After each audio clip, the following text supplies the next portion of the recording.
Hello everyone, welcome to my YouTube channel trade with Monu. तो आज की इस वीडियो में मैं बात करूंगा सबसे चर्चित और मोस्ट अवेटेड आईपीओ में से एक आईपीओ का, बजाज हाउसिंग फाइनेंस आईपीओ का। तो सबसे पहले यदि मैं बात करूं इसकी ग्रे मार्केट प्रीमियम, जिसको हम लोग जीएमपी भी बोलते हैं, जिस टाइम पे मैं वीडियो रिकॉर्ड कर रहा हूं अभी इसकी ग्रे मार्केट प्रीमियम 71% चल रहा। तो इस हिसाब से पर लॉट 10,000 का प्रॉफिट होगा। आई नो आप सभी का एक्साइटमेंट लेवल बढ़ गया होगा 10,000 का प्रॉफिट सुन के। बट अप्लाई करने से पहले आपको कुछ इंपॉर्टेंट बात जानना होगा कि सबसे पहले यदि मैं शेयर होल्डर कैटेगरी की बात करूँ तो पहले आप अनलिमिटेड अप्लाई कर सकते थे, मतलब जितना लॉट आपको इच्छा है आप अप्लाई कर सकते थे। पर अब कुछ नियमों में चेंज हो गया है जो आपको जानना बेहद ज़रूरी है। यदि आप शेयर होल्डर कैटेगरी में आते हैं तो अब आप मैक्सिमम 2 लाख तक अप्लाई कर सकते हैं, मतलब 13 लॉट मैक्सिमम अप्लाई कर सकते हैं। ये कैसे पता चलेगा कि आप शेयर होल्डर कैटेगरी में आते हैं कि नहीं? तो यदि आपके डीमेट अकाउंट में बजाज का शेयर है तो आपको ईमेल पे मैसेज आ जाएगा कि आप शेयर होल्डर कैटेगरी में आते हैं कि नहीं।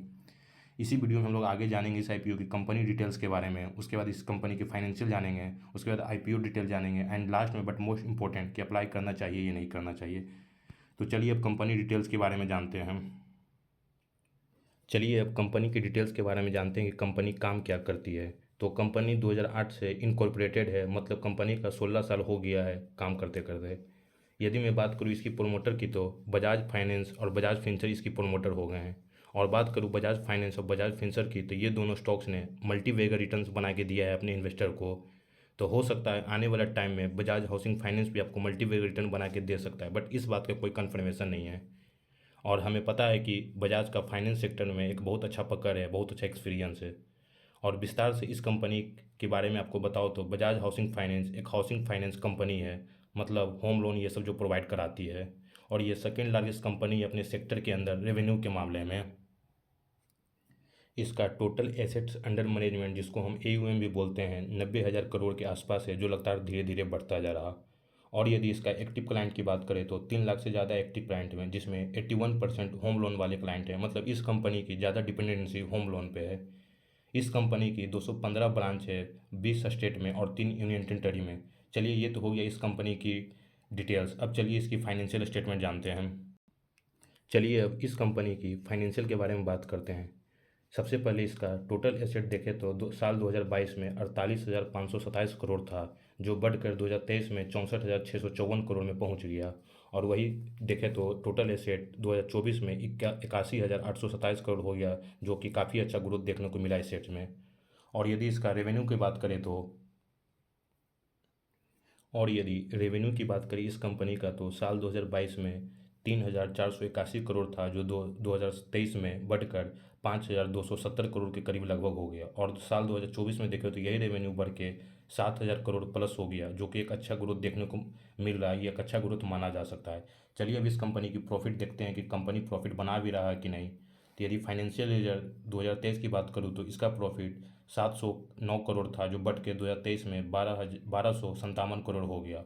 और यदि इसी साल 2024 की बात करूँ तो इसका प्रॉफिट 17,031 करोड़ हो के करीब हो गया। ये टोटल प्रॉफिट जो है ये टैक्स काटने के बाद आता, इसका मतलब कंपनी अच्छा खासा ग्रोथ कर रहा है। चलिए अब आईपीओ डिटेल्स के बारे में बात करते हैं। यदि इस कंपनी की आईपीओ डिटेल्स के बारे में बात करें तो 9 सितंबर से 11 सितंबर के बीच ये आईपीओ ओपन रहेगा अप्लाई करने के लिए। यदि इसकी प्राइस इवेंट की बात करें तो 66 रुपये से लेकर 70 रुपये के बीच रखा गया है। लॉट साइज इसका 214 शेयर का है, मतलब यदि आप एक लॉट के लिए अप्लाई करते हैं तो आपको 214 शेयर मिल सकता है।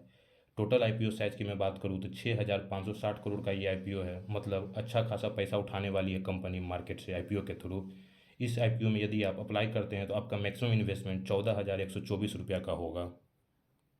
चलिए अब सबसे महत्वपूर्ण बात आती है कि क्या इस आईपीओ में अप्लाई करें या नहीं। यदि अप्लाई करें तो लिस्टिंग गेन के लिए अप्लाई करें या फिर लॉन्ग टर्म गेन्स के लिए अप्लाई करें। सबसे पहले आपको अप्लाई करने के लिए आपका डीमेट अकाउंट होना बहुत ज़रूरी है। डीमेट अकाउंट खोलने के लिए लिंक डिस्क्रिप्शन में दिया हुआ है, आप चाहें तो ओपन कर सकते हैं लिंक से। यदि पहले मैं लिस्टिंग गेंस के लिए बात करूं तो आप लिस्टिंग गेंस के लिए अप्लाई कर सकते हैं, क्योंकि एक अच्छी खासी डिमांड बनी हुई है मार्केट में और इसका ग्रे मार्केट प्रीमियम भी अच्छा खासा चल रहा है। तो मतलब आपको लिस्टिंग गेन में 10-12 हज़ार के लमसम में प्रॉफिट देखने को मिल सकता है।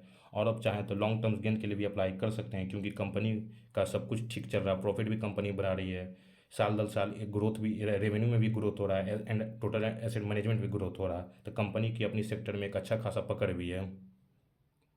आप लोग क्या करेंगे, इस आईपीओ में अप्लाई करेंगे या नहीं, ये मुझे आप कमेंट करके बताएं।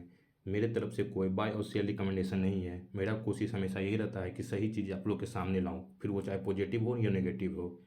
यदि वीडियो सिंपल और इन्फॉर्मेटिव लगा तो वीडियो को लाइक कर दीजिए, और अभी तक चैनल को यदि सब्सक्राइब नहीं किया तो प्लीज़ चैनल को सब्सक्राइब कर दीजिए। मैं डेली इसी तरह के कंटेंट बनाता हूँ। तब तक के लिए धन्यवाद।